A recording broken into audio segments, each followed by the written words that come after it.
안녕하세요. 이렇다 219회 시작하도록 하겠습니다. 오늘 차인쌤 나오셨어요. 안녕하세요. 찬희쌤입니다. 네, 시간이님도 나오셨습니다. 네, 안녕하십니까. 우리 예전에 막 바로 전에 했던 게 지방소멸 얘기하지 않았었나요? 네네네. 이번엔 또 무슨 주제를 가지고 나오셨어요? 네, 오늘 뭐 지방위기와 기본소득이라고 제목을 정해봤는데요. 네. 그 지방위기에 대해서 지난 시간에 제가 얘기를 했는데 이번 시간에는 그에 대한 대응으로서 그 혹시 기본소득 관련 정책들이나 혹은 그와 유사한 그 기본소득 관련 정책들이 뭐가 있나 이걸 좀 살펴보고자 합니다. 말이 좀 꼬이네. 예. 그렇지 않아도 지금 우리가 이제 그 지방선거 1년을 앞두고 있거든요. 딱. 네네. 네, 그 시점에서 이렇게 지방위기 관련한 이야기들을 나눌 수 있다는 거는 시기가 좀 절묘한 것 같아요. 그러니까 우리가 지난 시간에 이제 우리 시간이님하고 마스다 히로야였나요 이름이? 그 사람의 네, 이제 지방소멸론. 이 사람의 지방소멸론이 진짜 우리나라에 정말 강탈을 하고 있는 것 같아요. 네, 그 연장선까지는 아니어도 어쨌든 그 지방 위기에 대응하기 위해서 우리나라 각 지자체들이 여러 정책적 노력을 기울이고 있는데요. 그 중에서 이제 기본소득과 연관된 정책에는 무엇이 있나 이걸 좀 알아보고자 하는 겁니다. 기본소득과 연관이 있는 정책들. 근데 왜 특별히 이 주제를 선택하신 거예요? 그러니까 지난번 마스터 히로야의 지방소멸론은 시간이님이 이제 뭐 수행하고 계신 지자체 발주 연구 용역하고 관련이 있다고 말씀을 하셨잖아요. 예, 이번 주제도 그 연구 영역하고 관련이 있는 사안이에요. 그런가요? 예. 그 지방 위기와 관련해서 마스다 히로야의 그 지방 소멸론을 살펴봤고요. 오늘은 그 지방 위기 대응 방안으로 현재 실시되고 있거나 준비 중인 국내의 기본소득이나 기본소득 유사 제도를 살펴보려는 겁니다. 그 이제 기본소득 그러면 원래 이제 보편성 원칙이 있으니까 사실은 어떤 사회 공동체, 보통 사회 공동체는 우리나라가 국가 단위인 경우가 많죠. 거기에 있는 모든 사람에 대해서 보편적으로 지급하는 것을 기본소득의 원론에 맞는 것인데, 저희 이제 기본소득의 다양한 어떤 시도, 이제 좀 전에 유사제도란 말씀도 쓰셨는데, 좀 개념을 하면 지방 기본소득인 요새 그런 개념 쓰는데, 지방 개념, 지방 기본소득이라는 개념을 그러니까 쓰나요? 국가적 기본소득이 진행되면서도 각 지방이 지방의 특색에 맞도록 그 지방의 사회 공동체 구성원들에게 되는 기본소득이 가능하지 않은가, 이런 식의 시도들을 오늘 좀 해보면 어쩔까 싶은데, 아무래도 이제 시간이 이미 정성군의 지금 군민기본소득 그거 연구하고 계시잖아요. 네. 언론에도 많이 나왔고 네. 그 군수님 이름이 최승준 군수님인데 네. 기사에 보면 이제 6월 말에 연구 영역이 끝나면 복지부하고 이제 제도 신설을 위한 협의를 진행하겠다, 그런 얘기를 봤거든요. 맞나요? 예, 맞습니다. 네네네. 근데 복지 정책이 뭐 그 복지부랑 협의를 해야 된다고 하면은 이런 거를 뭐 시군구 재량으로 되는 게 아닌가 보죠? 되지 않죠. 예. 이게 기본소득을 우리가 복지제도 이렇게 우리는 얘기 안 하잖아요, 사실은. 네네. 좀 다른 제도죠, 기존의 개념과는. 네네. 그런데 우리나라 복지부에서 이걸 복지제도로 이해해요. 그래서 이거를요? 좀 엄밀히 말하면 사회보장제도인데, 사회보장제도를 실시하려면 시군구 기초지자체도 물론이거든요. 시도 같은 광역지자체도 반드시 복지부 협의를 거쳐야 돼요. 이거 안 거치면 못해. 그래서 복지부 협의할 때 복지부가 이거 빼라, 이 이름 안 된다, 저거 된다 이러면 반려되고 다시 또 하고 이러거든요. 옛날에 성남시 청년배당 할 때도 그랬고, 경기도 청년기본소득 할 때도 그랬고, 복지부하고 사회보장위원회라는 기구를 통해 협의를 해서 시행이 되게 된 거다. 그러니까 경기도 농민기본소득, 농촌기본소득 전부 다 실험 같은 것도 복지부하고 협의가 지금 진행 중인 것으로 알고 있어요. 그러니까 정성군은 아예 그냥 연구 용역 끝나고 그러니까 제도 신설을 위해서 협의 절차까지 쭉 진행을 하겠다 이런 거네요. 그렇겠죠. 사실 성남이 조금 부딪힌 부분들이 있었잖아요. 그렇죠. 근데 이 연구 용역에 시간이님이 참여하고 계시다는 얘기는 처음 들었는데. 예, 제가 지난번에는 어느 지자체에서 발주한 연구 용역을 수행 중이다. 맞아요. 그렇게 말씀하셨어요. 말씀드렸잖아요. 근데 이제 찬희쌤 말씀하신 것처럼 지난달 초에 이미 그 언론 보도가 되었어요. 그래서 정성군임을 밝히겠습니다. 저는 이제 내부인이니까 그 전에 알죠. 아무튼 그 정성군민 기본소득 연구 용역을 수행하면서 지방 위기에 대응하기 위한 국내의 기본소득 혹은 기본소득 유사 제도들이 무엇이 있는지를 조사하게 됐는데요. 제가 그 내용을 소개하고자 하는 겁니다. 이게 우리 청취자분들이 아시는 분들도 있고 모르시는 분들도 있는데요. 이 정선군민 기본소득이 우리나라에서는 이게 처음 하는 매우 독특한 어떤 구상을 갖고 있는데 정선군에 이제 그 유명한 강원랜드라는 카지노가 있지 않습니까? 네. 강원랜드의 주식의 배당금을 1년 이상 거주한 정선군민 모두에게 보편적으로 20만 원씩 지급하겠다는 이른바 카지노 배당이 되겠습니다. 정말 이게 독특한 사례가 예, 예, 예. 네. 예, 그렇습니다. 이제 카지노 배당은 미국 노스캐롤라이나 주의 그 이스턴 밴드 오브 체로키 카지노 배당하고 이게 영어가 꼬이네 진짜. 지금 그 주사 아직 여독이 안 끝난 거 아닙니까? 그런 것 같아요. 그래요? 우리 지금 백신 언제 맞으셨어요? 아스트라제네카 언제 맞으셨죠? 저는 6월 1일 날 맞았는데 6월 1일. 좀 알았어요. 저는 6월 3일 맞았는데 지금 오늘 수좀 쌩쌩해요. 왜? 어제 선생님은? 어제 맞았으니까 어. 24시간 이후부터 아프다는데 제가 지금 딱 23시간 30초가 됐어요. 30분 아 됐어요. 그래요? 그러면 30분 뒤부터 아플 거예요. 30분 뒤에 아플 예정. 방송하다가 30분 뒤에 이상한 소리 하면 아픈 거라고 생각하세요. 아 예. 시간이님은 며칠 나르셨어요? 저는 뭐 하루 이틀 좀 안 좋았는데요. 네. 사실 지금 괜찮은데 예. 네. 아직도 조금 뭐 완전한 것 같지는 않습니다. 아 그래요. 그러니까 저는 조금 앓은 편이고 사람마다 좀 저는 다르더라고요. 아무렇지도 않습니다 지금. 예. 네. 예. 30분에 봐요. 어쨌건 네 감안해 주세요. 네 다시 노스캐롤라이나주 이스턴 네. 밴드 오브 체로키. 네, 거기 예. 이제 카지노 배당이 있고요. 음. 아, 발음 좋습니다. 아 아닙니다. 마카오의 현금 배당 계획 예. 등이 있습니다. 네. 근데 우리나라에도 이와 같은 제도가 이제 드디어 생기는 거죠. 그러니까 내용은 둘째치고 우리 카지노 배당이라고 하니까 좀 흥미가 생기네요. 예, 그 마사다 히로야가 네. 네. 지방이 지속 가능한 사회를 실현하기 위해서는 지방 자율에 의거해서 각 지방의 특색과 상황에 맞는 구체적인 계획 수립이 필요하다 이렇게 얘기했잖아요. 이 말은 뭐 받아들일 만하다고 봐요. 그러니까 우리나라에서도 여러 지자체 혹은 마을 단위에서 정책들이 시행되고 있습니다. 이 중에서 기본소득이나 기본소득과 유사한 제도들을 모아서 소개해 보고자 합니다. 물론 이제 정선군민 기본소득이 시행된다면 가장 대표적인 사례가 될 것입니다. 예. 이미 언론을 통해 소개된 사안이긴 하지만 오늘 다시 한번 여러 가지 이 정책들을 한번 그 리뷰해 보도록 하겠습니다. 대략 어떤 제도들이 있나요? 예, 저는 그 세 가지 정도로 분류해서 살펴보려고 하는데요. 먼저 이제 마을 공동재산을 가지고 기본소득 방식으로다가 이제 지급하고 있는 그 곳들이 있는데 충남 보령의 장고도하고 기타 세 곳 정도의 사례가 있습니다. 장고도 사례는 강재윤이라는 그 섬연구소 소장님이 계세요. 그분이 이제 자기 블로그에다가 올린 글을 오마이뉴스에서 기사화해서 알려지게 됐거든요. 그래서 이후에 뭐 이분이 이제 농촌 기본소득 정책 포럼 등에도 나오셔가지고 직접 발표도 하고 그렇게 되셨어요. 그래서 마을의 공동재산을 마을 구성원에게 기본소득으로 지급하는 그 가장 모범 사례라고 할 수 있겠습니다. 저는 보령은 알겠는데 장고도는 섬인가 장고도. 보죠? 네네. 섬이에요. 그 안면도는 아시잖아요. 알죠. 예. 그 안면도는 행정구역이 그 충남 태안이라고 되어 있는데, 네. 근데 이제 안면도 바로 밑에 있어요. 안면도 아. 밑에 있는 그 작은 섬인데, 그러니까 보령하고 태안 경계쯤에 있다고 보면 되려나요? 어쨌든 이제 보령 쪽으로 있는 거고요. 면적은 1.57 평방킬로미터, 80여 가구 200여 명이 거주하고 있답니다. 근데 섬 모양이 네. 장구같이 생겼다 그래가지고 장고도라고 불렀다 그러네요. 네. 장구도가 아니고 이제 장고도가 된 장고도. 거예요. 네. 됐네요. 아마 뭐 뭔가 충남 발음일 수도 있고 어쨌건 장고도. 네. 어쨌건 저도 뭐 이거 뭐 요새 최근에 많이 보고가 이루어져서 알고 있는 사례인데 어떻게 기본소득을 주느냐, 기본소득 재원이 뭐냐. 그거 궁금했어요. 네, 해삼, 전복, 거기 해산물이 나죠. 이런 해산물 채취 수익을 근거로 해서 그 수익을 배당하는 거죠. 네. 2019년 기준으로 해서 가구당 약 1,100만 원을 기본소득으로 지급한다. 이렇게 되어 있습니다. 액수가 되게 큰데 그 연이죠, 연. 예, 연. 1년. 네네. 아. 예. 연이 아니고 월이면 이제 장고도 터져 나갑니다. 예, 그렇겠죠. 예. 엄청나다 근데. 네. 근데 액수보다 놀라운 게 네. 이게 완전히 공동작업 공동분배 방식을 택하고 있는 거예요.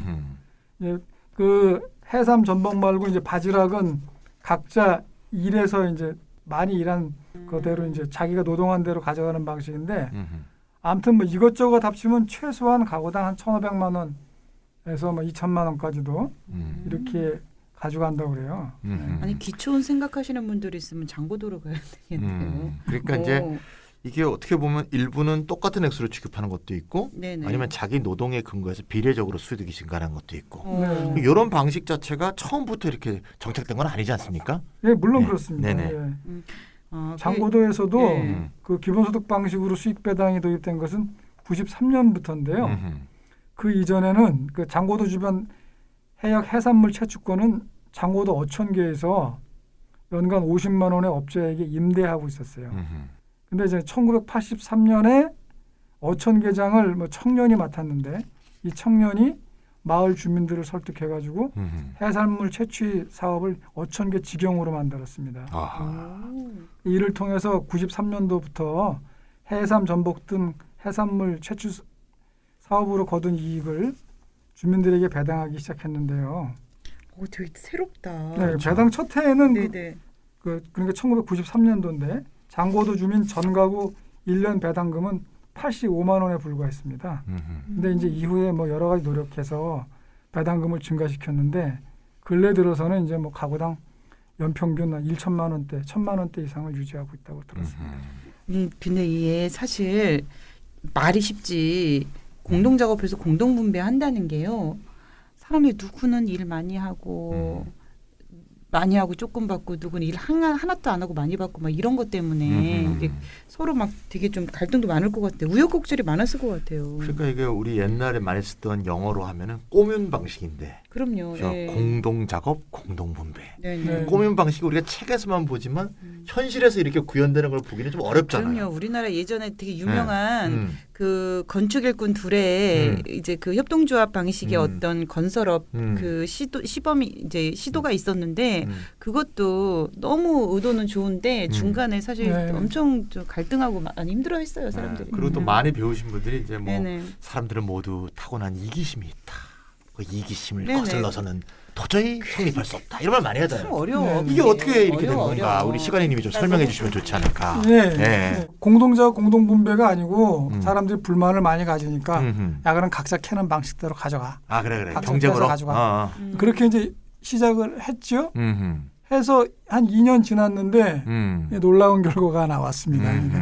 그래서 각자 능력껏 일하고 실적에 따라서 이제 개인 단위로 가져가기 시작하니까 오히려 전체 산출량이 급감합니다. 공동 작업, 공동 분배할 때보다 산출량이 70% 이하로 줄어든 거예요. 그러니까 30% 정도가 덜 산출이 되는 거예요. 그래서 결국 공동 생산, 오늘 발음 진짜 이상하게 안 된다. 네. 공동 생산, 이해하실 거예요, 110, 공동 110. 분배 방식으로 되돌아갔습니다. 우리 시간이님이 저 사례 때문에 우리가 아스트라제네카에 대한 그 네네. 근거 없는 사람들이 또 두려움이 생길 것 같은데 저는 아무렇지 않습니다. 예, 사람마다 다르니까. 네네. 아니 좀 의외의 결과인 게 네, 네. 이게 보통 이제 경쟁이 산출을 늘릴 것 같잖아요. 야 이거는 이제 어떻게 설명하는가 좀 더 연구를 해봐야 될 것 같은데 일단 해산물 채취가 좀 협업 효과가 큰 부분이라서 그럴 것 같기도 하고 네. 아니면 뭐 저 유명한 공유지의 비극처럼 서로 막 경쟁하다 보니까 오히려 뭐 너무 남획을 하다 보니까 오히려 전체 산출량이 줄게 된 건지 뭐 여러 가지 이유가 있을 것 같은데 참 잘 모르겠네요. 왜 그런 건가요? 그렇죠. 저도 사실 거기까지는 모르는데요. 네. 하여튼 그 장고도 사례가 음. 인근 섬들한테 이제 모범이 되고 있습니다. 아하. 그래가지고 인근에 외연도라는 섬도 있고 음흠. 호도, 녹도, 음. 삽시도 정도는 아마 들어보셨을 못 것 같은데. 들어봤어요. 어떻게 들어봅니까? 삽시도 등 같은데도 장고도하고 이제 똑같은 해산물 채취 배당금 제도를 받아들여서 시행 중입니다. 그래서 외연도가 한 700만 원쯤 되고요. 아하. 녹도가 한 500만 원, 에헤. 삽시도가 한 300만 원 정도 된다고 그래요. 근데 야. 그 시간님 지난 방송 때 찬희 쌤이 그 영양분 이야기 했었잖아요. 1인당 그 예산이 엄청 많다. 네. 그러면 기본소득 주면 영양으로 살러 가자고 막 그랬는데 장고도도 또 이렇게. 마돈나님이 가셔야 될 곳이 굉장히 많네. 그러네요, 진짜. 나 나중에 저거 먹고 살기 힘들면 갈 테야. 섬에 가시는 것도 쉽지도 않고 섬이 그렇게 또 이렇게 녹록한 곳이 아닙니다. 예. 지금 장고도 이주하시면요. 네. 20년 후부터 20년. 받으실 수 있습니다. 아, 20년은 그렇지. 살아야 되는 거구나. 아, 그렇구나, 그렇지. 또 그런 뭐 거. 평균 수명 늘었으니까 음. 그리고 지나 보니까 20년은 아무것도 아니잖아요. 아니, 예, 그렇게 지금이라도 제가 제 나이가 지금 좀 있어가지고 제 나이가 몇 아니, 꽃인데 샌데. 뭐 아직도 아. 예, 저도 그렇게 생각하고 있고 음. 지금이라도 뭐 가시는 것도 괜찮을 것 같네요. 아주- 나중에는 아주 보내버리려고 그러네. 나중엔 그때 갈 걸 후회할지도 몰라요. 예, 예. 아 맞아 그럴 수도 있을 것 같아요. 사회는 누가 보고? 아 진짜. 아니 거기서 하면 되죠. 아 이원 방송으로. 예. 오케이. 그 장고도 그 해산물 채취 수익 배당은 어. 20년 이상 거주를 조건으로 하고 있습니다. 음. 그래서 이제 기본소득의 일반 원칙의 입장에서 볼 때는 뭐 한계가 분명한 거죠. 예, 그럼에도 불구하고 기본소득의 원칙 준수 여부와는 별개로 경쟁이 아니라 공생이 이념을 넘어 현실적인 효율과 성과의 면에서도 더 좋다는 걸 보여줬다는 점에서는 큰 의미를 지닌다 이렇게 생각합니다. 아울러 지방 혹은 지역이 자신들의 특성에 맞는 제도 도입을 통해서 위기에서 벗어날 수 있는 가능성을 보여줬다는 점도 높이 평가할 만하다고 봅니다. 그러니까 이제 우리가 기본소득 5대 원칙 할 때 이걸 좀 우리가 뭐 굉장히 중요한 원칙이긴 한데 가끔 이제 반대하는 사람들이 무슨 이렇게 책상에 앉아갖고 요거는 요 원칙이 틀렸어. 요건 요 원칙이 안 돼. 이렇게 하면서 그 비판하는 사람들 있잖아요. 아 진짜 화가 나는데 이게 지금 장고도만 해도 개인 배당이 아니고 가구 배당이에요. 네네 그런 한계는 개별성 있는 원칙도 거죠. 어겼네. 그리고 뭐 이게 무슨 뭐 공동 노동을 해야 되는 거니까 이게 무조건성도 아니잖아. 이렇게 할 말이 있을지 모르겠는데 또 거꾸로는 이런 것도 하거든. 비판하는 사람도 있잖아요. 기본소득은 분배 방법만 좀 바꾸는 거지 소유 관계는 건드리고 있지 못하지 않느냐. 근본적인 뭐 체제 변환이 아니다. 옛날부터 이제 흔히 좌파라고 하시는 분들이 이렇게 많이 비판하는데 이거야말로 소유 관계의 변화의 단초를 대중이 스스로 만드는 거거든요. 네. 공동 소유, 공동 경영, 공동 노동, 공동 배당. 근데 이런 저는 진짜 단초들을 우리가 봐야 된다. 저는 그 안에서 그 공동체성하고 그러니까 이런 배당을 통해 가지고 어떤 그 좋아진 부분들 있잖아요. 그렇죠. 경제적으로나 이렇게 풍요로워진 부분들이 어떤지 그런 것 되게 의미가 있다고 봐요. 그렇죠. 네, 굉장히 의미가 있는 일이죠. 그러면 네. 장고도 말고도 다른 사례는 어떤 것들이 있을까요?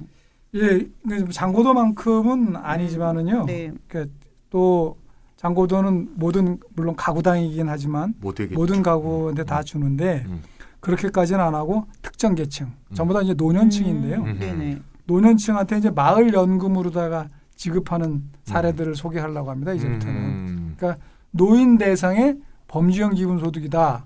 이렇게 분류할 수도 있고 마을 노인 기본소득이죠. 그렇죠. 예, 예.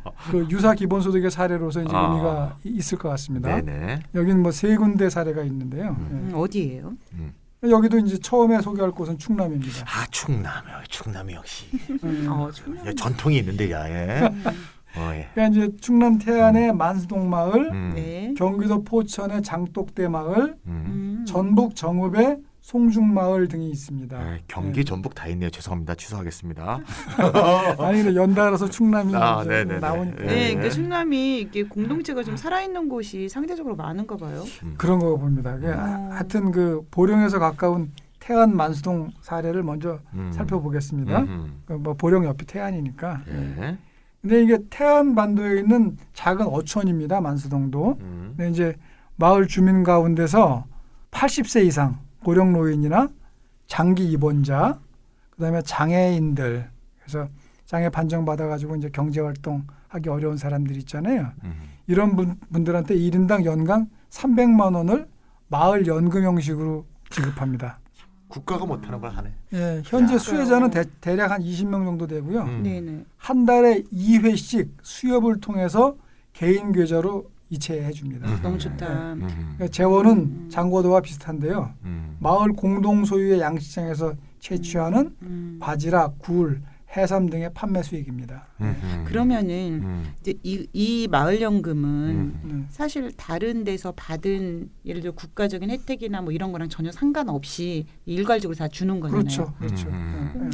그러니까 이게 우리가 기초연금이란 게 네. 사실 박근혜 정부 때부터 실시되긴 했지만 네. 여러 가지 문제가 많잖아요. 생계급여하고 아이, 그럼요. 중복급여 안 되고 뭐 이런 문제. 생계급여하고 중복되는 분들은 또 생계급여를 타고 기초연금을 또 못 하잖아요. 네 맞아요. 네, 못 하는 분들이 많은데 이런 부분에서 이제 보완 효과가 딱 되는 이런 것도 이제 마을에서 하고 있다는 이 어르신 기본소득.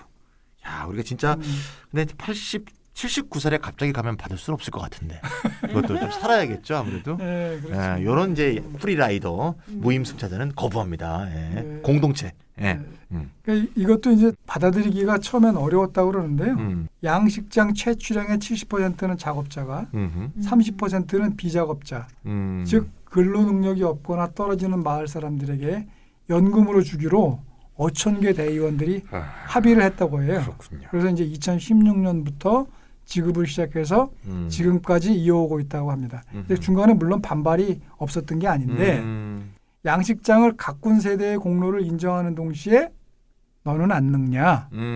누구나 늙는다. 이것에 대한 이제 이해와 인식이 서로 이제 공유되었기 때문에 이렇게 가능했다고 합니다. 이런 일들이. 네. 정말 이게 저는 되게 중요한 샘플일 수도 있는데 그 공동체성이란 바로 이런 거잖아요. 그럼요. 마을에서 그 경쟁에서 조금 떨어지는 그러니까 경쟁할 수 없는 어떤 뭐 노령층이나 혹은 뭐 장애인이나 이런 분들에 대한 어떤 배려 혹은 존중 이런 것들이 있는 것 같아요. 참 의미가 있네요. 그러면 두 번째 사례는 경기 포천 장독대 마을이라고 하셨는데 여기는 어떻게 운영을 하나요? 만수동과 유사합니다. 뭐 여기도. 근데 이제 장독대 마을은 2015년 그 한탄강 댐 건설이 있었는데 이거로다가 이제 수몰된 마을이 생겨났거든요. 그래서 이제 거기서 이주해 오신 분들이 기본으로 돼서 다른 곳에서도 또 이주해 와가지고 그 만들어진 마을이에요. 그리고 여기는 이제 연간 60만 원을 지급하는데요.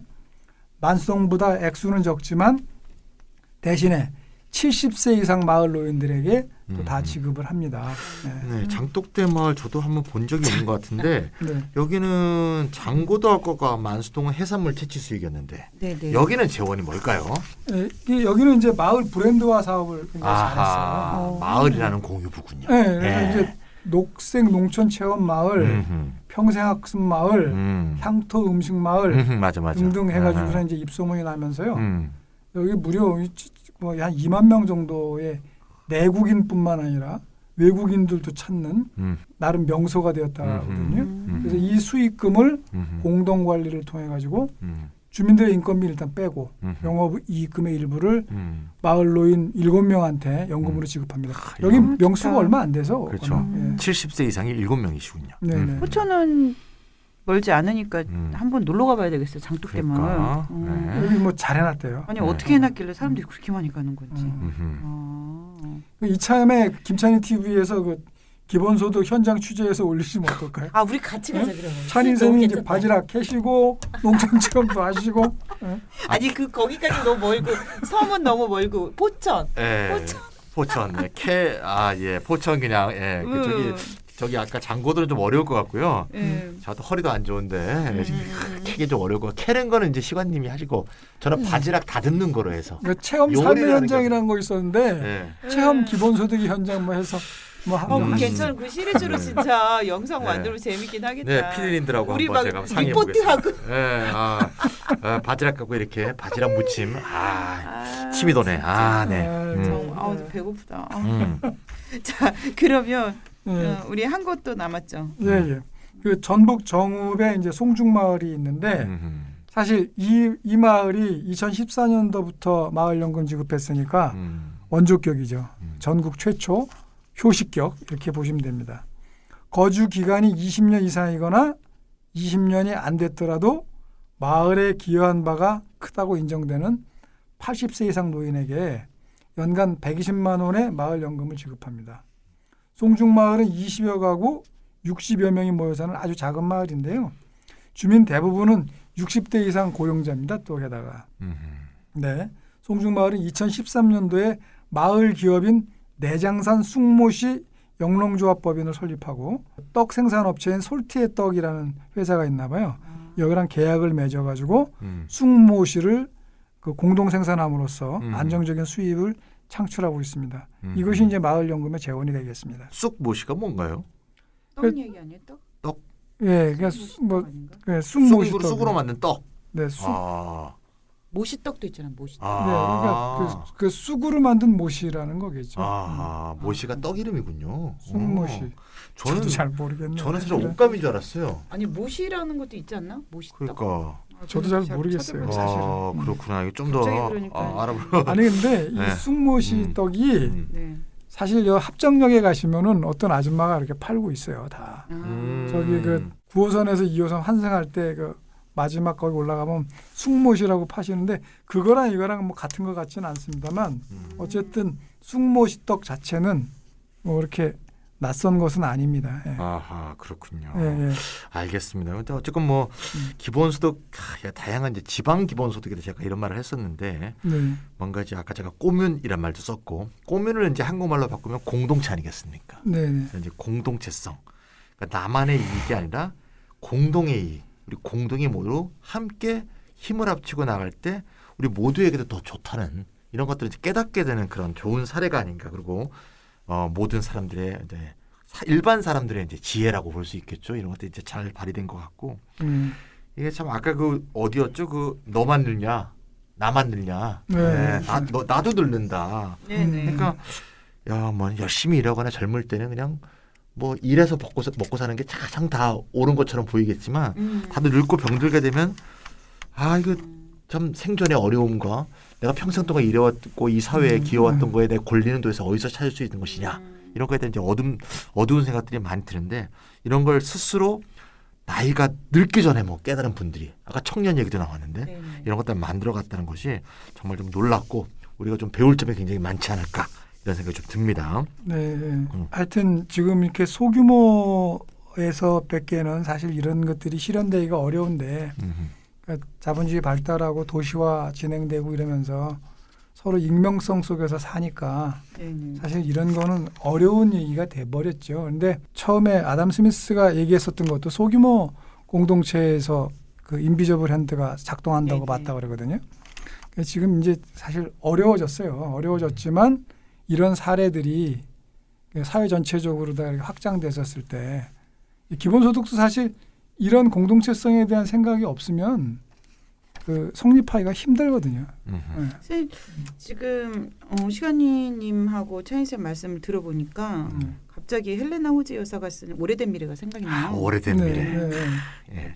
클래식이죠. 맞습니다. 그러니까 맥락은 다른데 이게 그런 생각이 나고 그때 이제 호즈 여사가 글을 쓸 당시에 라다크 지방 사람들 마을에서 일상생활을 하다가 그렇게 오래 앓지 않고 잠을 자듯이 영면에 든다고 그래요. 그러니까 그것과는 다르지만 아무튼 마을의 공동체성이나 인정이 살아난다는 건 중요해 보여요. 아까 이 말씀을 좀 왜 하셨는지 알겠어요. 그러니까 네. 마을 안에서 네. 그 한 사람의 죽음을 이렇게 네네네. 포용하거든요. 네네네. 그러니까 이제 여기서 이제 늙음에 대한 것을 포용하잖아요. 네네. 마을들에서 결국 이미 죽음에 대한 포용이라는 건데 한 공동체 안에서 사람이 죽어갈 수 있다는 게 사실 큰 복이거든요. 네. 근데 요즘은 어디서 누가 죽었는지는 몰라요. 사실. 모르죠. 고독사라는 것도 있고 앞으로 더 많아질 거라고 보입니다. 뭐 이런 사례들은 사실 사막 같은 세상에서 오아시스 같은 사례인데 뭐 드문 거긴 하죠. 예. 우리가 이제 장고도 하고 만수동 마을 그리고 장독대 마을, 송중 마을 이 네 곳이 마을의 공동재산을 기본소득 형태로 지급하는 사례였잖아요. 자 그러면 두 번째는 어떤 사례가 있을까요? 예, 근데 이제 우리가 잘 아는 뭐 특히 찬희 쌤이 잘 아시는 네. 농민수당 혹은 농민기본소득입니다. 네. 그래서 이제 장고도 등은 이제 마을의 공동재산을 재원으로 주민 모두에게 혹은 특정 연령 이상 어르신에게 기본소득 방식으로 지급하는 경우였고요. 농민수당 혹은 농민기본소득의 경우도 지방 위기에 대처하기 위해서 지자체들이 도입했거나 도입 중인 제도를 말하는 거죠. 근데 이제 물론 재원은 지자체 재정에서 나가는 거라서 앞에 소개했던 것들이랑은 좀 다릅니다. 네. 근데 이 부분 관련해서는 찬희 쌤이 더 많이 아실 것 같은데 제가 말하려는 사례나 소식 이외에 더 진전된 얘기가 있으시면 일러주십시오. 예. 뭐 최근에 우리가 뭐 그 충북에 있는 그 어린이 기본소득 그런 것도 이제 보고가 되지 않았습니까? 그 판동 초등학교에 네네. 어린이들이 매주 2,000원씩 이렇게 복도에서 이렇게 기본소득 받아가는 것도 됐는데 그보다 좀 더 큰 규모로 경남의 고성군, 강원도의 고성군이 아닙니다. 경남의 고성군에서 이제 고성군의 재원을 갖고 13세에서 15세까지 청년들에게 그러니까 고성군의 주민등록주소를 갖고 있어야 됩니다. 네네. 이게 13세부터 15세까지는 5만 원, 16세부터 18세까지는 7만 원을 매월 포인트 카드에 충전식으로 지급하는 꿈 키움 바우처 카드. 네. 이게 이제 하고 있습니다. 네네. 이제 청소년 기본소득이라고 볼 수 있는데 이것도 굉장히 우여곡절이 있었어요. 그래서 그 지역의 이제 의원들, 지방 의원들이 있지 않습니까? 예, 지방의회가 고성군 의회가 이걸 통과시켜줘야 될 거 아니에요. 일단 복지부 협의는 그 다음이고. 근데 이제 상당수가 이 과거에 자유한국당 의원이에요. 그러니까 이게 통과가 안 돼. 근데 끈질기게 설득하고 또 의미를 생각하고 하다 보니까 그분들도 오케이 시작에 넘어간 거예요. 그러니까 저는 이게 대의가 올바르면 네네. 아 이게 설득이 될 수 있다. 이런 하나의 사례로 이 고성군의 꿈 키운 바우처 카드 이런 것도 좀 얘기할 수 있지 않을까 이런 생각이 듭니다. 그러네요. 네. 근데 이렇게 지자체들이 뭐 농민수당 또 농민기본소득이라고도 하는데 이런 것들을 도입하는 이유가 뭘까요 도대체? 뭐 누가 어느 분이 먼저 말씀해 주실래요? 차인 선생님 말씀해 주실래요? 여러 가지 이유가 있을 텐데 조금씩 또 차이가 좀 있어요. 네. 농민수당 같은 거는 이제 농민수당이 처음에 도입되기 시작하려고 한 거는 이제 그 전에 직불금 제도의 문제부터 시작되거든요. 과거의 직불금은 이제 쌀 직불금 중심으로 돼 있었는데 네네. 쌀 직불금은 쉽게 말해서 쌀을 많이 생산하는 사람일수록 많이 받는 거예요. 그래서 중소농들, 특히 소농들이나 빈농들은 네네네. 굉장히 직불금이 적은 그런 상태였거든요. 네네. 그래서 이게 아니고 좀 인적 중심, 그러니까 농민의 인적 중심으로 하는 그런 제도를 하고 이거는 내 농촌의 공익적 가치, 농업의 공익적 가치를 생각하면서 해보자. 이런 이제 농민운동 차원에서 시작이 돼서 지자체의 농민수당이 됐고요.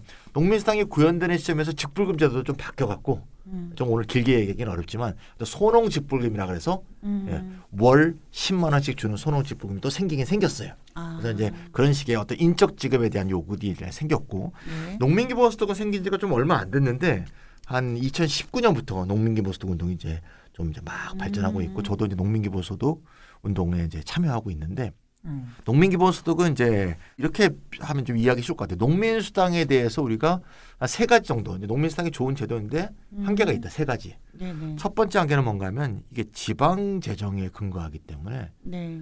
재정이 좀 약하고 불투명해요. 네. 네. 예를 들면 강원도 같은 경우에는 농민수당이 통과되었는데 시군협의회, 시군수협의회, 시장군수협의회에서 네. 이 논의를 해서 이걸 연기시킨 적도 있어요. 아. 그래서 1년 동안 조례가 통과돼서 의회에 네네. 진행이 안 됐어. 왜? 예산 부족. 뭐 이런 식으로. 그래서 이렇게 지자체 사물이 아니라 국가적인 기획에서 국가 예산을 갖고 농민기본소득을 진행하자. 네네. 이런 요구가 하나고요. 두 번째는 이제 농민수당이 이름은 농민수당인데 농가당 지급이에요. 네. 여성 가구 농민들이 지급. 크게 반발하고 있습니다. 그래서 여성 농민들은 수혜를 못 받죠. 그래서 이거를 개인별 지급으로 바꾸자. 네. 그게 두 번째고요. 세 번째는 농민수당이 지역마다 조금씩 다른데 보통 월 5만 원 정도입니다. 연간 60만 원 정도 내외거든요. 적기는 적네요. 이거는 농민의 기본권과 농민의 기본적인 생존권을 위해서는 매우 극히 부족한 액수이기 때문에 네네. 이걸 좀 더 높여서 월 20만 원 또는 월 30만 원 정도의 수준을 하자. 그래서 농민기본소득 액수의 현실화 이런 거하고도 연관이 있고요. 네. 기본적으로 농민기본소득의 철학은 어디에 있냐면 농민기본소득에서 갖는 이 농업, 농민이 매우 보편적인 전사회적인 의미를 갖고 있다. 맞죠. 농업의 공익적 가치도 있죠. 그럼요. 그다음에 농업이 갖고 있는 여러 가지 환경적인 어떤 가치, 네네. 그다음에 이제 생태적 가치 이런 것도 굉장히 크고 최근에는 탄소 배출 관계에서도 농업 자체가 탄소와 싸우는 탈탄소 전사다 이거지. 그래서 이런 어떤 기후 위기 시대의 보편성도 갖고 있기 때문에 네네네. 그런 의미에서 농민기본소득은 단지 농민에게 먼저 준다는 뿐만이 아니라 농업과 농민이 갖는 어떤 보편적 성격을 전 사회가 느끼도록 하자.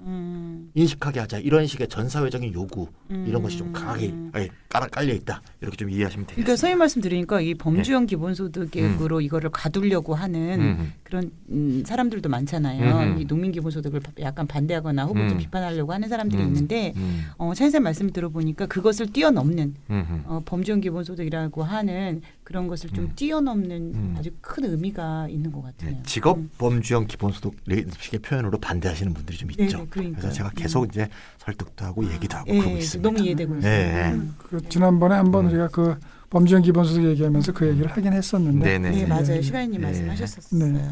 자, 근데 찬희쌤 그 농민수당하고 농민기본소득하고 비슷한 줄 알았는데 이게 차이점이 있다는 걸 좀 알겠네요. 네네. 농민수당이 어떤 의의를 받아서 좀 더 한 차원 기본소득형으로 기본소득의 의의를 잘 이제 담는 방향으로 전국적인 정책으로 발전시킨 것이다 이렇게 볼 수 있겠고요. 네. 그런 과정에서 농민기본소득이 실현되게 되면 농민수당이라든가 직불금 제도라든가 이런 네네. 것들도 좀 전체적인 어떤 구조 개편을 좀 해야 되지 않을까 이런 생각들도 많이 하고 있습니다. 제가 그 듣기로는 여성 농민회에서 기본소득에 아주 적극적인 자세를 보인다고 들었거든요.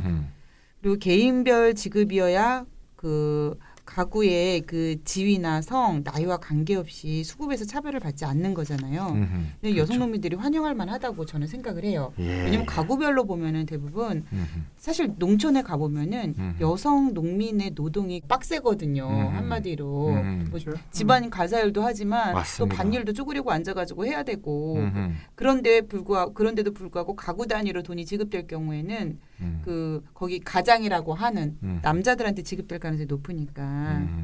그리고 오늘 지방위기와 기본소득 즉 지방위기에 대한 대응책으로 국내에서 시행 중이거나 시행 예정인 기본소득 혹은 기본소득 유사 정책들을 살펴보고 있는데요. 첫 번째로 공동재산을 구성원에게 기본소득으로 지급하는 사례를 봤고요. 저는 사실 개인적으로 이게 너무 매력적인 것 같아요.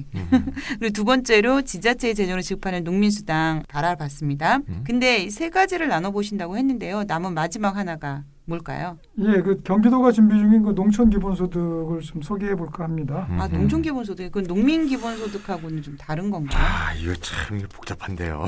너무 복잡하네. 이거 차인쌤이 설명해 주실래요? 이게 제가 며칠 전에도 농촌 네. 기본소득 포럼에 가갖고 이걸 이제 제가 또 의견을 표력한 적이 있는데 이게 좀 이름이 이제 좀 복잡하시죠. 농촌 붙은 것도 있고 그러니까요. 농민 붙은 것도 있고 농민 붙은 뒤에 기본소득도 있고 수당도 있고 네네. 최근 한 1, 2년 동안에 농민 그걸 이제 흔히 하는 말로 농판이라고 그래요. 농판.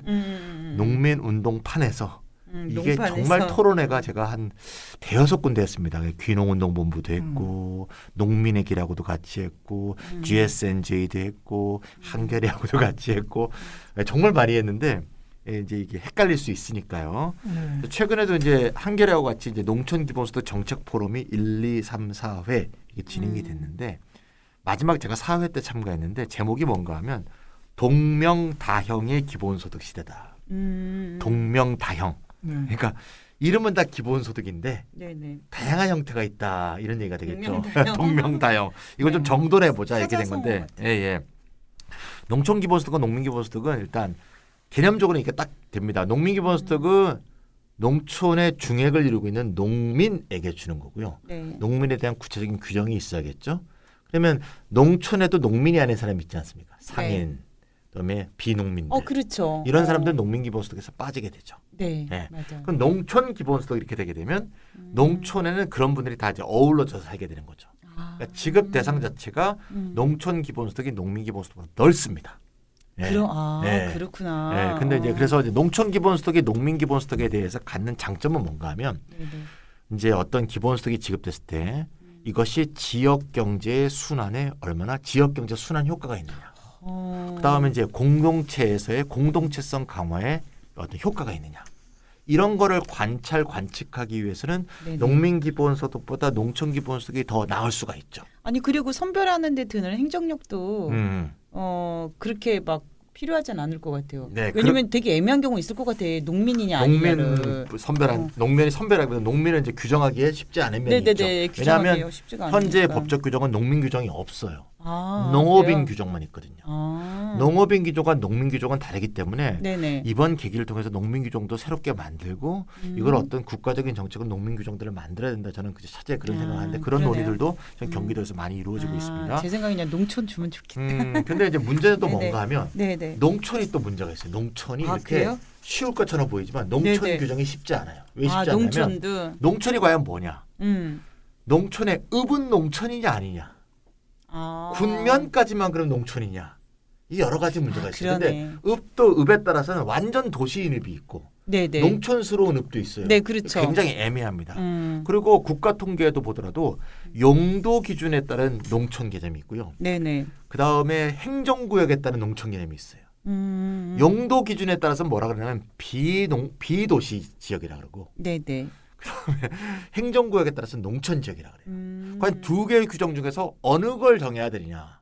부산시 기장구 같은 경우에는 기장. 부산시 기장구 같은 경우는 행정구역적으로는 농촌 인구, 네네. 농촌 인구는 많아요. 근데 비도시 인구는 빵명이야. 그런데 용도로는 네. 근데 고양시 네네. 고양시 같은 경우 가면 이제 거의 그린벨트 많이 보이잖아요. 네. 근데 그린벨트 옆에 보면 비닐하우스가 또 많이 보이죠. 네네. 거기는 농촌 인구는 빵명인데 네. 비도시 인구는 몇만 명이야. 그러니까 이런 규정이 굉장히 어렵기 때문에 네. 이 전면 실시라는 관점에서 볼 때는 농촌 기본소득이 또 어려운 면이 있다. 복잡하구나. 그런 걸 다 감안하여 사실 아니네요. 진행이 되고 있습니다. 진짜. 결론을 말씀드리면 네. 경기도에서 진행되고 있는 농촌 기본소득은요. 네. 실험 혹은 시범 사업이에요. 이걸 전면 실시하자는 게 아니고 네네. 그러니까 실험 시범 그러니까 사업. 기본소득의 축소판 또는 기본소득의 모델링으로서 한 농촌이라는 어떤 지역에 이 지급이 네네네. 됐을 때 이 지역 전체의 주민에게 어떠한 보편적 효과가 발생하고 지역 경제 순환 효과가 발생하느냐 이걸 실험 또는 시범 사업으로 진행해 보자는 거고요. 네네. 경기도의 농민 기본소득은 실시예요. 그러니까 실제로 시행하자는 겁니다. 그래서 네네. 농민을 정확하게 판별을 하여 농민을 정확하게 판별하면 실제 농민으로 농업 노동에 종사하고 있는 사람을 가려내야겠죠. 네네. 농민기본소득위원회를 구성해서 이게 기존의 이장 체제가 아니고 거기에서 실제로 터전을 갖고 농민운동하는 사람들이 농민기본소득위원회를 만들어서 이 농민을 정확하게 규정해서 농민에게 지급하는 기본소득을 실시하자. 이런 식으로 돼 있습니다. 그래서 이 두 개를 막 섞어버리면 곤란하고 네. 경기도 정책이 그렇게 좀 차이가 있다 이렇게 보시면 되겠어요. 예, 제가 이제 그 경기도에서 작성한 문건의 기초에서 네. 농촌 기본소득에 대해서 좀 음. 간단하게 설명해드리겠습니다. 농촌 기본소득은 특정 지역 공동체 구성원, 예를 들어서 하나의 면에 거주하는 사람 모두에게 지급하는 기본소득입니다. 그래서 완전한 기본소득을 농촌에서 시작한다는 의미에서 농촌 기본소득이지 그냥 뭐 완전한 기본소득 사업 실시 혹은 뭐 완전한 기본소득 사업의 시범 실시라고 해도 됩니다. 그렇죠. 그래서 그렇죠. 기본소득 제도를 시작한다고 할 때 위기에 처한 농촌에서 시작한다는 것이 상징성에서 도움이 될 거라고 생각합니다. 근데 이제 농민 기본소득은 찬희 선생님이 말씀하신 대로 농민한테만 일종의 참여소득적 형태가 있죠. 네. 예, 뭐 그동안 이제 청년 기본소득도 특정 인구 범주에 국한된 기본소득, 24살밖에 안 주니까 사실. 인구 범주형 기본소득이었는데 그렇죠. 이제 비로소 이제 찐 기본소득이 등장했다. 뭐 찐 기본소득. 찐이야 뭐 노래도 네네네. 있잖아요. 완전 찐이야. 네. 이런 그 찐 기본소득이라고 할 수 있겠습니다. 그러면 현재 네. 어느 정도나 진척이 됐어요? 이제 기본 계획은 대체로 이제 마련을 해놨고요. 네. 이제 복지부와 이제 아까 말씀드렸던 사회보장제도 신설을 위한 협의, 네. 소위 그 사보유 협의를 하고 있는 것으로 알고 있습니다. 네네. 그래서 이제 아까 지역 소멸 지수 쓰지 말자고 했습니다만 네. 지역 소멸 지수가 상대적으로 높은 실거주자 4천여 명 정도의 면 지역을 대상으로 직업, 나이, 재산 등의 아무런 조건을 두지 않고 1인당 월 15만 원, 연 180만 원을 5년간 해당 시군이 발행하는 지역 화폐로 지급한다. 뭐 대체로 예, 이렇게 되어 있습니다. 이제 확정된 거는 물론 아닙니다. 그리고 아직 넘어야 할 산이 많습니다. 그래서 이제 복지부하고 제도 신설 협의 결과가 이제 중요할 것으로 보이는데요. 네. 제도 신설 협의에서 통과가 된다면 도의회 통과는 오히려 그 농민 기본소득 때보다도 쉬울 거라고 보입니다. 왜냐하면 네. 경기도 의회가 농민 기본소득보다 오히려 농촌 기본소득에 대해서 전향적인 입장을 보이는데요. 네네. 그 이유는 농촌 기본소득이 기본소득의 효과 검증과 관련해서 보다 유효하다. 이렇게 이제 인식을 하고 있기 때문입니다. 예. 그 어떻게 도입될 것 같으세요? 저는 뭐 되리라고 믿고 있습니다. 차이 쌤은? 네, 될 거라고 보고요. 농민 기본소득은 이제 좀 정리를 하면 네. 농민 기본소득은 제가 아까 이제 농민과 농업이 갖는 어떤 전사회적 보편적인 어떤 설득의 그런 말씀을 드렸죠. 네. 그런 의미에서 농민에게 지급하는 것이 실제로 뭐 보편적 기본소득이 다 구현됐다고 해서 사라지는 게 아니라 농업이 갖고 있는 어떤 중요한 역할에 비춰볼 때 농업 참여소득으로 계속 존속하는 그런 문제가 되겠고요. 농촌 기본소득은 시범사업 또는 실험 형태로 기본소득의 어떤 지역적 효과하고 다 합해서 기본소득 전체 효과를 검증하기 위한 어떤 바로미터로서 실험적인 어떤 테스트 베드다. 이렇게 좀 이해해 주시면 되겠고요. 둘 다 지금 경기도 조례는 다 통과를 했습니다. 그래서 네. 둘 다 이제 할 것 같고요. 다만 복지부하고 이제 협의가 남았기 때문에 그런 문제가 좀 있지 않을까 싶은 생각이 들고요. 요새 이제 바야흐로 이제 기본소득 논쟁이다. 뭐 이런 논쟁의 시대다. 이렇게 네. 말해야 될 것 같은데 기본소득이 진짜 2016년에 한국에서 아시아 최초로 기본소득 지구 네트워크 대회가 열리던 2016년. 16년 제가 항상 얘기하는데 세 가지 중요한 사건이 벌어졌죠. 이거하고 스위스에서 기본소득 실험이 이루어졌고 성남시에서 청년배당이 시작된 게 전부 2016년이에요. 기본소득 지지자들은 2016년을 잊을 수가 없다. 근데 사실은 그때 제가 서강대에서 이렇게 한 몇백 명 같이 있으면서도 이게 언제 되냐 싶었는데 한 사건이 더 있는데 제가 2016년도에 처음으로 기본소득을 접해서 받아들인 해이기도 합니다. 아, 예, 개인적인 의미로 이제 얘기하시고요. 아니 저도 그렇죠. 되게 중요한 해죠. 우리 저 뭘 민주당에서 하셨습니까? 기본소득 의제 모임 하셨군요. 그런 기본소득 의제 모임을 또 맡아서 또 여러 활동들을 많이 했었죠. 지금은 이제 네. 내년에 대선 의제로까지 이제 이게 격상된 상태고요. 근데 그런 거 보면 진짜 우리가 5년 만에 그러니까요. 정말 이 기본소득이라는 게 네. 정말 이거 모르는 사람 없잖아요. 이제 그때 그러니까. 당시만 해도 그게 뭐야? 말이 돼? 맨날 이랬었거든. 그러니까 세월이 5년 흘렀는데 다른 네. 나라들은 여전히 실험하고 있어요. 근데 그러니까. 한국은 지금 이렇게 막 전체 국가 정도는 아니지만 막 지역에서 하면서 이렇게 점점 올라오고 있으니까 네. 요새 지구 네트워크 대회에 가면 다 우리나라 사회를 막 묻거든요. 아니 그러니까 네. 우리나라에서 그때 지금 기본소득 네트워크 아니 기본소득 그 세계 대회를 우리나라에서 2016년. 네. 그게 또 예, 2016년도네요. 그 제가 처음에 말씀드렸잖아요. 그 기본소득 지구 네트워크 대회. 그러니까 그때만 하더라도 다른 나라 사례들을 우리가 공부하고 그렇지, 이랬었거든요. 그렇지. 문제는 항상 경기도 사례 보고가 있어요. 지구 네트워크 대회 때. 그런 상황이 됐는데 네, 그러다 네. 보니까 이제 반론들이 네. 기본소득을 까는 반론들이 정말 다종다양한 형태로 네. 그러네요. 등장하고 되게, 있어요. 첫 번째로는 복지, 기본소득을 하지 말고 기존의 복지를 더 강화하거나 좀 더 발전시키자. 네. 이건 이제 신복지라는 개념으로 얘기하고 있는데요. 네. 대선 주자로 얘기하면 이낙연 대선 주자죠. 또는 이제 복지국가 소사이어티 이런 부분에서 신복지 또는 사회보험이라든가 전국민 고용보험 같은 그런 식의 기존 복지 형태의 강화 이런 걸 얘기하는 것들이 있고요. 최근에 또 이낙연 전 총리는 또 군대를 갔다 오거나 이런 사람들한테 뭐 2천만 원을 기초자산으로 쏘자. 이상한 군 병역 한 사람을 또 사회 봉사까지 합쳐서 그렇습니까? 그런 기초자산 여성들의 지지는 그냥 없어지는 걸로. 막 던지는 거야 솔직히. 네. 그다음에 또 기본소득을 비판한 또 하나의 이름의 기초자산이 있죠. 네. 원래 기초자산인데 최근에 또 기본자산이라고 말을 하십니다. 그러니까 일반 국민이 듣기에는 헷갈려지죠. 아까 농촌 농민만큼 그러니까 헷갈려. 기본소득이랑 똑같은 걸로 착각할 다 거예요. 기본이니까. 원래 기본소득 기초자산인데 요새는 기본소득 기본자산. 대권 주자로는 이제 김두관 이제 전인가 아닌가 하여튼 지사. 네. 네. 지금도 지사인가요? 지금 의원입니다. 아 의원이죠. 예, 지금 김두관 의원 전 지사가 이제 대권 주자로 이제 먼저 얘기했고 최근에 이제 정세균 전 총리가 네. 이걸 또 이어서 태어났을 때 일정한 돈을 주고 요거를 불려갖고 성년이 됐을 때 1억까지 불려갖고 주자라는 이제 아주 태어나자마자 그 돈으로 꿈나무 주식하라고? 통장인지 뭐 이런 식의 얘기를 아니, 그 했는데 돈으로 주식하라고 태어나자마자 돈 불려가지고. 아니 불리는 거는 이제 네네. 국가에서 불려준다는 건데 아, 그래요? 국가에서 과연 특정한 이자로 불려준다는 걸 책임진다는 게 아유, 참. 이게 참 금융의 기본 원리를 어긋나는 아니, 거거든요. 국민연금이라 잘 관리하라고. 그러니까 이게 참 어떻게 믿고 과연 그 돈을 네. 맡기는지 문제도 있는데 네네. 막 던지는 거죠. 네. 그러니까 또 왜 청년만 주느냐 그랬더니 국민에서 국민발전기금으로 또 3천만 원 뭐 이런 거로 막 던지고 있습니다. 예. 또 김두관 이 의원하고 정세균 전 총리는 네. 또 싸움도 붙었어요. 아하. 정세균 전 총리가 발표하니까 김두관 의원이 왜 내 거 뺏겨다 쓰느냐. 내가 원조다. 이러고 싸우기도 하고. 그래서 정책 갖고 그런 걸 또 재밌다. 싸워요. 다 찾으면 나옵니다. 제가 지금 네네. 폄하하려고 그러는 게 아니라 다 나와서 제가 보면서 그런 느낌을 받았어요. 마지막으로 이제 최근에 서울시장이 된 오세훈 시장이 안심소득 작년부터 계속 얘기했고 네. 올해 이제 며칠 전에 안심소득 시범 사업을 발표했죠. 5월 27일 날. 그래서 제가 요거에 대한 비판문은 특별히 오마이뉴스에 기고를 했으니까 제가 어제 떴거든요. 네. 네, 네. 뭐- 한번 읽어봐야 예, 되겠다. 1, 2, 3부에서 3회 결정을 주셨죠. 네. 아, 그래서 꼭 좀 읽어보시면 좋을 것 같고요. 가장 최근에는 이제 또 이광재 네. 지사죠. 이광재 지사가 참여소득 그래서 그러니까 전 지사죠. 예, 전 지사인가요? 예. 지금 의원이죠.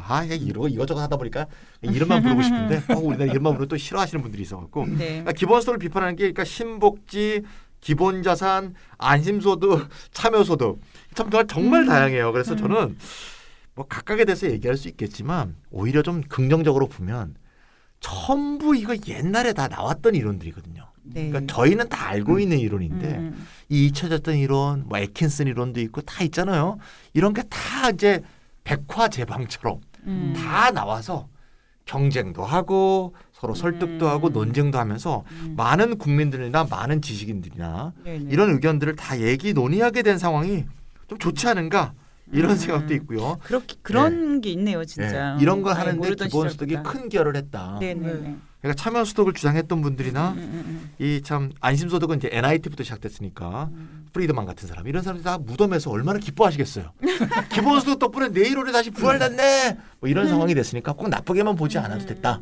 이런 생각도 듭니다. 저는 이제 네. 오늘 지방위기와 기본소득 이렇게 제목을 정했었는데요. 네. 지방위기에서 벗어나기 위해서는 중앙정부 차원에서의 정책이 물론 필요합니다. 이제 그렇지만 그 마스터 보고서에서도 봤지만 중앙정부의 정책만으로는 실패할 확률이 높다고 봅니다. 그래서 중앙정부가 뭘 해주겠지 하는 것은 아니한 생각일 수밖에 없을 것 같습니다. 그러니까 지방 스스로 자신들의 특성에 맞는 정책 제도를 개발해야 할 것입니다. 그래서 오늘 그 장고도 사례를 소개했던 서명구소 네. 강재윤 소장님이 이런 말씀을 하셨는데요.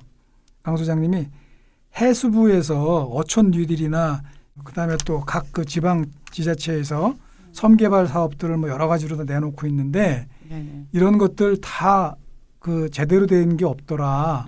차라리 그 장고도 사례처럼 네네. 주민 자유라고 네. 공동체성에 입각한 성공 사례들이 있으니까 네. 이걸 좀 토대로 해가지고 섬개발 사업들을 전면 재검토 해달라 이렇게 얘기를 하셨었거든요. 오. 그러니까 이제 뭐가 진정으로 바다를 살리고 네, 어민을 네. 살리는 길인지 네네. 그리고 정책인지를 재정립하기를 바란다 이렇게 말씀하셨는데요. 네네. 이 말이 뭐 단지 바다하고 어민에게만 해당되는 거겠습니까?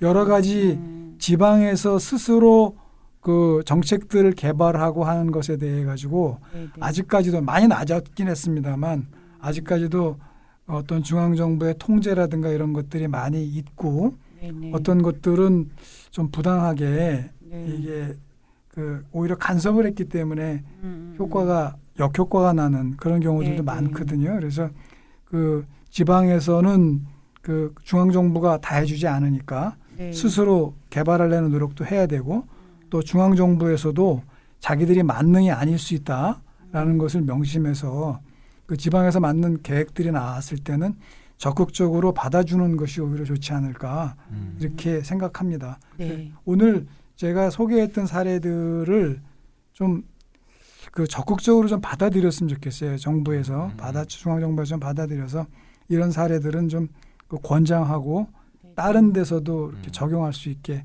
오히려 북돋아 주는 것이 네네. 정부의 옳은 태도가 아닐까 이런 생각도 해봤습니다. 네, 저도 한 말씀 드리면 이게 지금 모든 사례들이 다 이제 공유부 원리에 기초해 있지 않습니까? 예. 바다 어장은 공유부, 네. 또 마을도 공유부.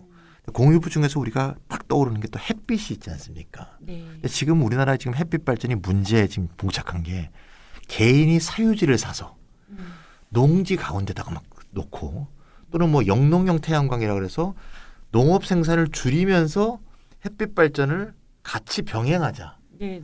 이게 말은 좋아 보이는데 그러다 보니까 농지 잠식이나 농업 위축으로 가져올 가능성이 굉장히 높거든요. 살림도도 예.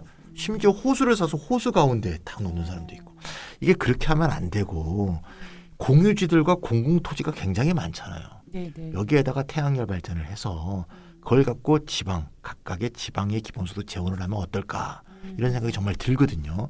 그래서 최근에 신안군에서 네. 이건 이제 실험을 하고 있습니다. 어떻게 하나 그래요? 하면 이제 그 염전 많은 신앙. 네, 그래서 이제 거기다 이제 공유지에 이제 이 햇빛 발전을 하는데 이거는 이제 어떤 식인가 하면 투자 형식이에요. 그러니까 농민이건 비농민이건 간에 그 지역에 사는 군민이 투자를 하면 투자액에 대해서 이제 공동 기업이 되는 거죠. 공동 기업이니까 내가 주주가 되는 거고 그 주식에 해당하는 배당을 나중에 이제 받게 되는 건데 이거는 이제 기업형 공유 배당 같은 거지. 네, 이게 네. 약간 기본소득은 좀 핀트가 있거든요. 좀 차이가 있거든요. 그리고 그래서 그건 또 돈이 투자 금액이 많을수록 그렇지. 유리한 거죠. 맞습니다. 없는 사람은 또 참여할 수가 없게 되죠. 그건 이제 최근에 또 문제가 좀 음. 발생을 했기 때문에 네, 네. 그건 좀 신중하게 얘기할 필요가 있을 것 같습니다. 그래서 그런 방법을 쓰지 말자는 얘기를 해요. 네, 네. 그런 방법 하지 아무래도 말고 그러셨겠죠. 네. 공유부적인 공유부 햇빛은 공유부니까 네, 네, 실제로 네. 국가의 기금이나 지자체 기금을 믹스시켜 갖고 그걸 깔고 그 지역 주민의 그 공유부의 원리를 같이 수혜를 같이 보는 이런 보편적인 방식에서 네, 이거를 네. 공동화시키는 공유부에 맞는 그런 개발 방식이 필요하다. 그러지 않으면 이 공유부에 대한 의식 자체가 오히려 나빠질 가능성이 있다. 네, 네, 그래서 네. 그런 부분을 차기 정부는 좀 네, 예, 네. 법제화시켜서 좀 하면 좋지 않을까 하는 생각이 듭니다. 네. 네. 현 정부도 아직 많이 남았습니다. 네.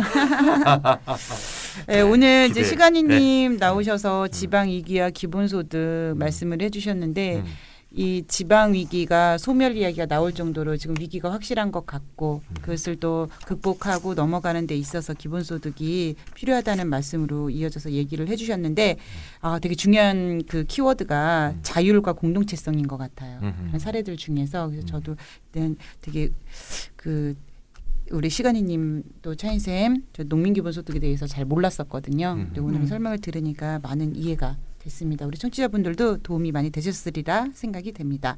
자, 오늘 국내 기본소득 혹은 기본소득 유사 사례들을 살펴보았습니다. 다음에 또 더 좋은 주제로 시간이님 만나보도록 할게요.